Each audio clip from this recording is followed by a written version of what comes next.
एक कदम ईश्वर की ओर।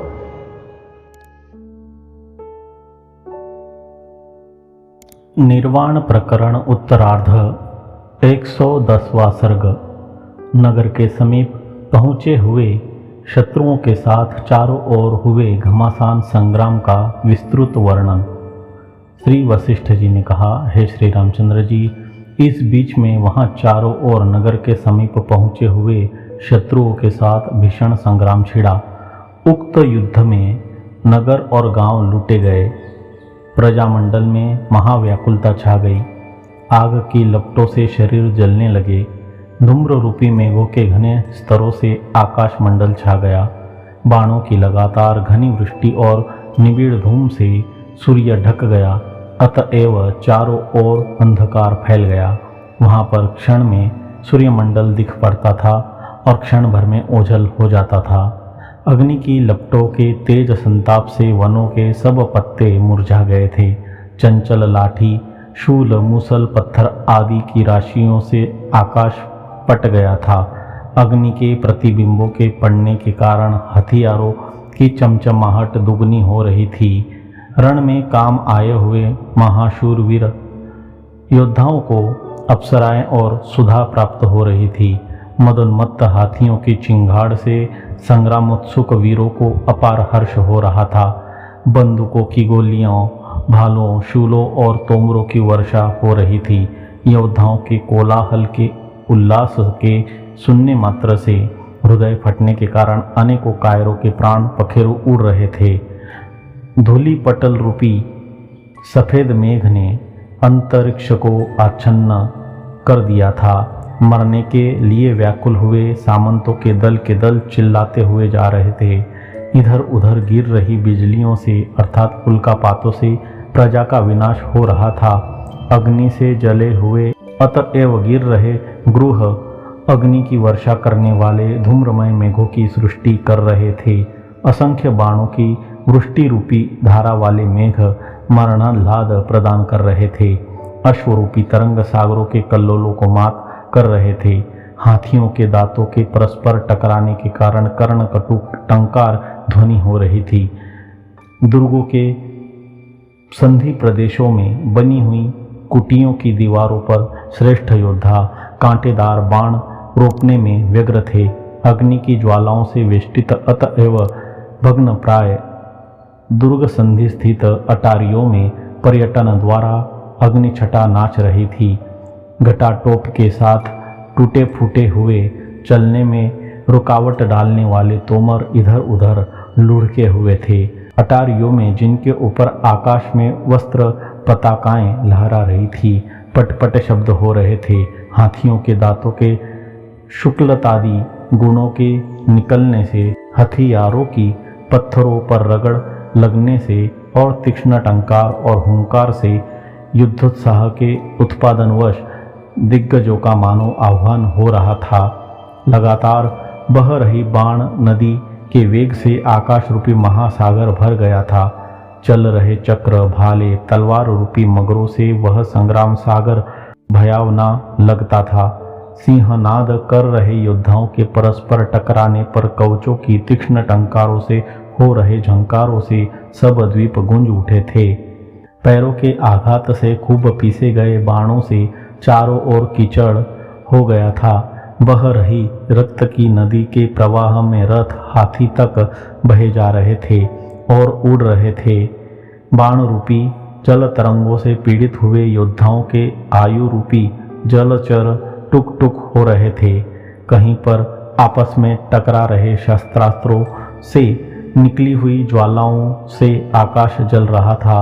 देवत्व की प्राप्ति से बुढ़ापे के कारण बदन पर होने वाली झुर्रियों और सफेदी से मुक्त शूरवीर लोगों से स्वर्ग पट रहा था। धूली रूपी मेघों में चक्र रूपी बिजलियां क्रोंध रही थी। शस्त्रास्त्रों से ठसाठस भरा होने के कारण अवकाश रहित भूतल वहां पर वारों का आधार नहीं रह गया था। बाणों की वृष्टि कर रहे महायोद्धाओं के घटाटोप से गरज रहे शत्रु योद्धाओं से संग्राम भूमि बड़ी डरावनी लगती थी। पृथ्वी को व्याप्त कर रही अर्थात ढक रही गाड़ियों के आघातों से चूर चूर हुए अन्य गाड़ियों के अवयवभूत काठों में रथ लड़ खड़ा रहे थे। संग्राम भूमि कबंध हुए योद्धाओं और वेतालों से मिश्रित शत्रुओं से ठसाठस भरी थी। तिल रखने की भी जगह नहीं थी। वेताल श्रेष्ठ श्रेष्ठ योद्धाओं का हृदय कमल रूपी मांस खा रहे थे। शूरवीर पुरुषों द्वारा वीरों के सिर, हाथ, जंघाएं और पैर काटे गए थे। कबंधों के भुजा रूपी वृक्षों की हलचल से आकाश तल वन सा बन गया था।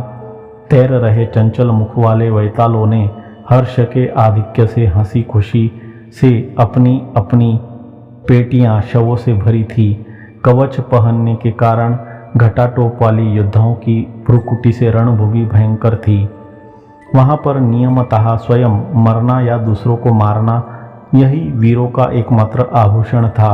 वहां प्रहारों को देने और अपने ऊपर लेने में असामर्थ्य ही वहां पर महती निंदा थी। उग्र संग्राम गज रूपी शूरवीर सामंतों के मद जल का शोषण कर रहा था। वहां दूसरों को मारने में अत्यंत रसिक वीर योद्धा काल के आनंद की पुष्टि कर रहे थे।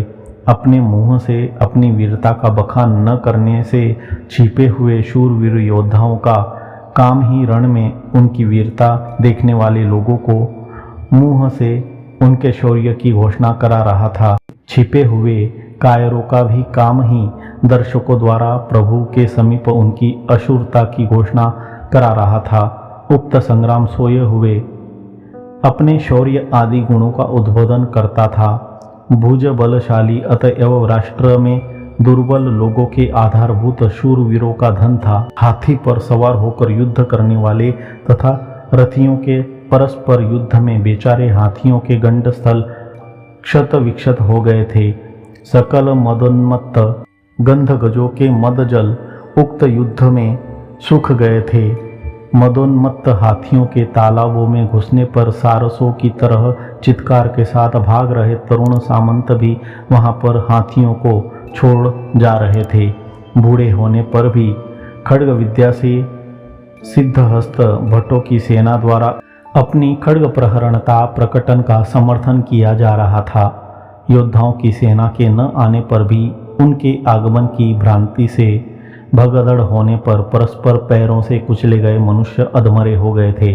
अतएव दिन जैसे सूर्य की शरण में रहता है, वैसे ही राजा के पैरों की शरण में वे अपने आप चले गए थे। अभिमान रूपी उन्माद वायु के कारण उन्मत्त हुए योद्धाओं द्वारा प्रणत अर्थात शरणागत लोगों पर भी प्रहार किए जा रहे थे। वह संग्राम स्थल प्राणों द्वारा प्राप्त करने योग्य धनों का नूतन बाजार रूप नगर था। वस्त्रों से बंधी हुई पताकाओं के समूह ही लहरा रहे हस्तवृक्ष बन गए थे। खून से अत्यंत लाल होने के कारण वह रणांगण त्रैलोक्य लक्ष्मी का भूषणभूत मूंगा बन गया था। युद्ध भूमि का गगन रूपी आंगन मंदराचल के आघात से उछले हुए क्षीर सागर के जल के समान सुंदर छत्रों से आच्छादित तथा शस्त्रास्त्रों के समूह रूपी फूलों से युक्त था। उक्त युद्ध स्थल में प्रथम गणों गंधर्वों तथा देवताओं द्वारा शूरवीर योद्धाओं के उत्साह आदि के गीत गाए जा रहे थे। उनकी अर्थात गणों और गंधर्वों की कांति से चंचल ध्वजाओं से तथा हथियार रूपी मध्य से उन्मत्त होने के कारण योद्धा वहां पर बलराम रूप बन गए थे। उस युद्ध में बहुत बड़ा झुंड बांधकर अनायास प्रहार करने वाले असंख्य राक्षसों द्वारा चुपचाप स्वयं योद्धाओं का मांस खाकर शवों के ढेर उठा ले जाकर पर्वत गुहा रूप अपने घर में अपने परिवार के विष वृक्ष सदृश सब राक्षसों को भोजन कराया गया था। चमचमा रहे भालों की श्रेणियों से भालों के वन ऐसे प्रतीत हो रहे। भालों से लड़ने वाले योद्धाओं द्वारा काट कर फेंके गए सिर और हाथों से रणभूमि का आकाश पट गया था। क्षेपणों से अर्थात गुलेल की तरह का एक देशी अस्त्र जिससे ढेले दूर दूर तक फेंके जाते हैं, फेंके गए पत्थरों की राशियों से दिशा रूपी लता लांघी गई थी। ताल ठोकने आदि से उत्पन्न महान चट चट शब्दों से विशाल वृक्षों के टूटने की सी ध्वनि हो रही थी एवं स्त्रियों के हाहाकार शब्दों से नगरों के घर गूंज रहे थे। आकाश में मंद मंद ध्वनि वाली अग्नि के तुल्य शस्त्रास्त्रों की राशियां शोभित हो रही थी। सब प्रजा अपना घर द्वार छोड़कर दूर देशों में भाग गई थी। हथियारों के चारों ओर चलने से युद्ध दर्शक लोगों ने भी भय से चारों ओर से युद्ध भूमि का त्याग कर दिया था।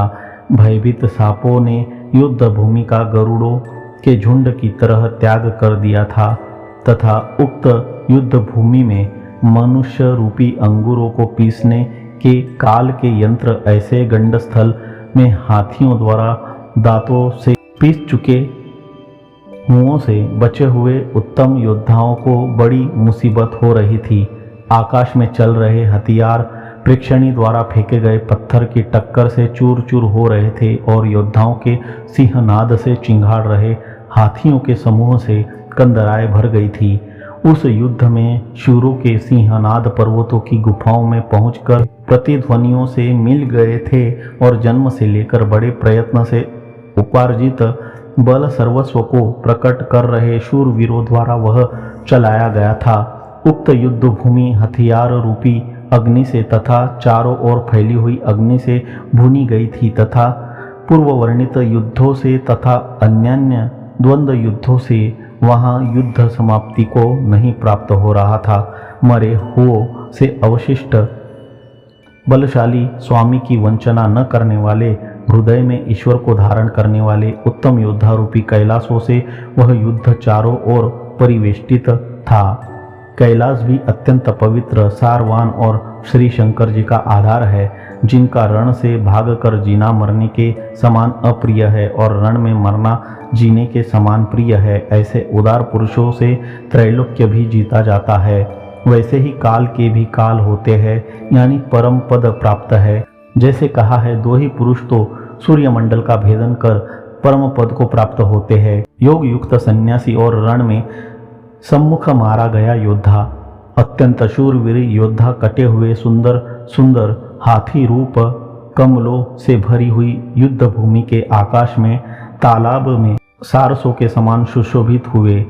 गुलेल से फेंके गए पत्थरों के प्रवाह रूपी नदियों की ध्वनियों से तुरंत ही बहकर आकाश में उड़े हुए मस्तकों की फुफकारों से बाण रूपी जल बरसा रहे सैनिकों के सिंहनादों से और आकाश में फैल रहे शस्त्रास्त्रों की सरसराहट से एवं 7 घोड़ों तथा हाथियों के हिनहिनाने और चिंगाड़ने से व्याप्त युद्ध ने सबके कानों को बहिरा बना दिया था। वह रणस्थल कहीं पर भी सुराख संधि संबंध से रहित पत्थर के समान जड़ हो गया था। 110वां सर्ग समाप्त।